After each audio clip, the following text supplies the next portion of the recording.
Good afternoon. Raising Missouri's minimum marriage age to 18 is now on its way to the governor's desk. Senator McCreary was a leader on this issue, and it's a long overdue, and we really offer great work by Senator McCreary. Sick leave, today is May 1st. This is now in effect. 1 hour of paid sick time for 30 hours worked is now happening. It's a very modest proposal. It is essentially a 3% raise in terms of the cost. It's very small.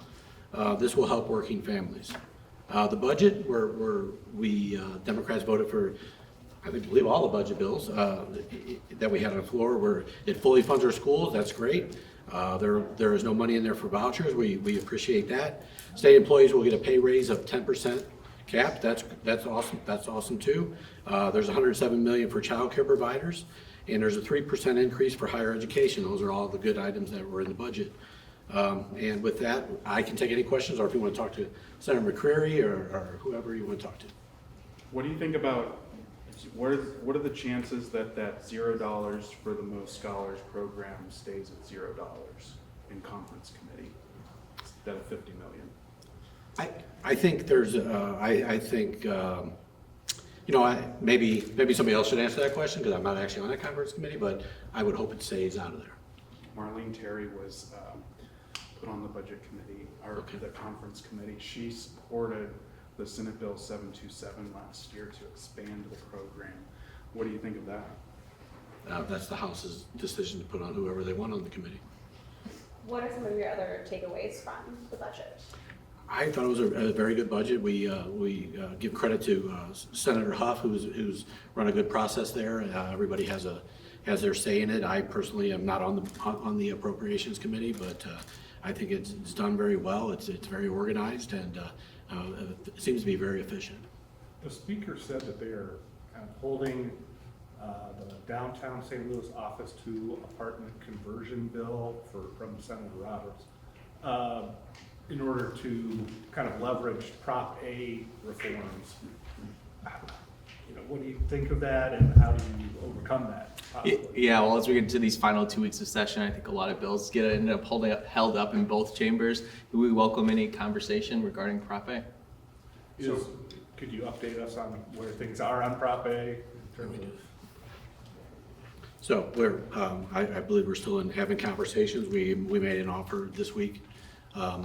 I don't really want to get into specifics. We decided it wasn't our final offer, so hopefully some things can take place. I would like to see us come to some sort of conclusion because, like I just said, the law is now in effect. People are earn sick time, and anything we do at this point, they'd be taken away from people. Although it kicked in today, are you still fully expecting that before this session ends, that will be rolled back to some degree? I don't know what to expect. I'm just saying I am in good faith negotiations with the other side of the aisle on this, and welcome to have those conversations as we continue on. Whether or not we come to a conclusion, I don't know. A Senate committee this week advanced the resolution that would pretty much repeal Amendment 3 and replace it with a near total abortion ban. I don't know, maybe this is for you, Senator Lewis, whoever wants to speak about the advancement of that with 2 weeks left in the legislature. Yes, we heard it in the Health Committee, and it was passed out the same day along party lines. I find it very disappointing to undo the will of the voter once again.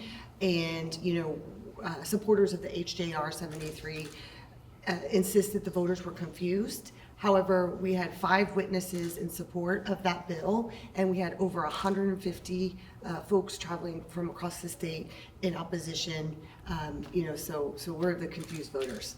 They didn't show up to any of the repeals of Amendment 3.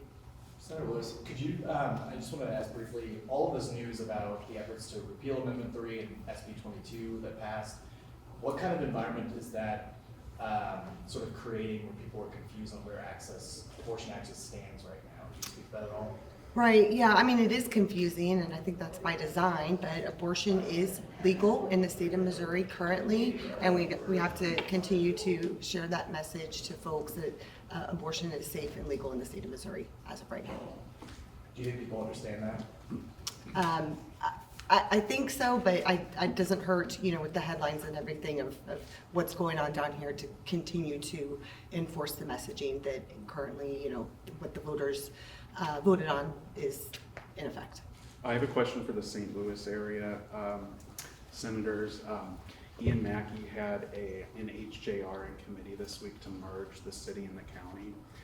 What is your take on that? How did that go? I wasn't there for the hearing of the legislation. It's the start of a conversation, they said, so I don't think it's going anywhere this year, but it could next year. What, do you think that it's wise to merge the city and the county? I don't think that has a path forward at this time. I have a great deal of respect for Representative Mackey. I think he's a great advocate for his community, and this just might be one of those issues we disagree on, but of course would welcome the conversation. So when it comes to the abortion amendment that's out there, you've been talking about good faith negotiations on Prop A. Is there a path from your perspective for negotiations on the abortion amendment, or is that just a yes/no sort of thing at this point?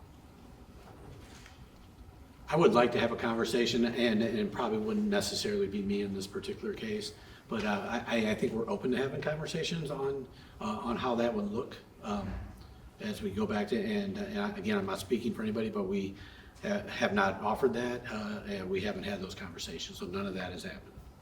What are some changes, if anyone, can anyone comment on any specific changes you're looking to make? I'd really like not to talk about anything, I don't want to get us into some sort of thing right now, so. Well, I mean, Speaker Patterson referenced the 12-week time limit.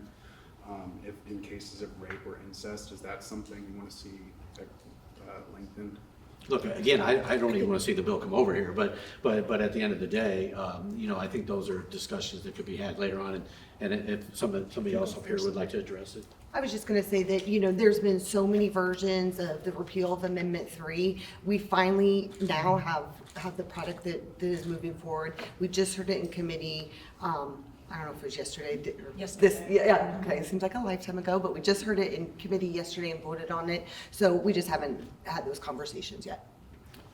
The one thing I want to say about survivors of sexual assault and incest is some of the data shows that it can take a survivor decades to be able to talk about what happened to him or her. And that is a discussion we've been having as it relates to extending statute of limitations, for example, of childhood sexual abuse. So I think one of the conversations that senators from both sides of the aisle are going to need to talk about is the contradictory nature of, okay, some childhood sexual abuse survivors can take on average up to the age of in their 50s, age 50 plus, to be able to talk about what happened to them. But yet there's this artificial deadline in HJR 73 that would say everything has to be taken care of in 12 weeks. So I would also like to have a conversation about, like Dr. Patterson said, about how we can best support survivors of sexual assault and incest. Okay, thanks everyone. Thank you.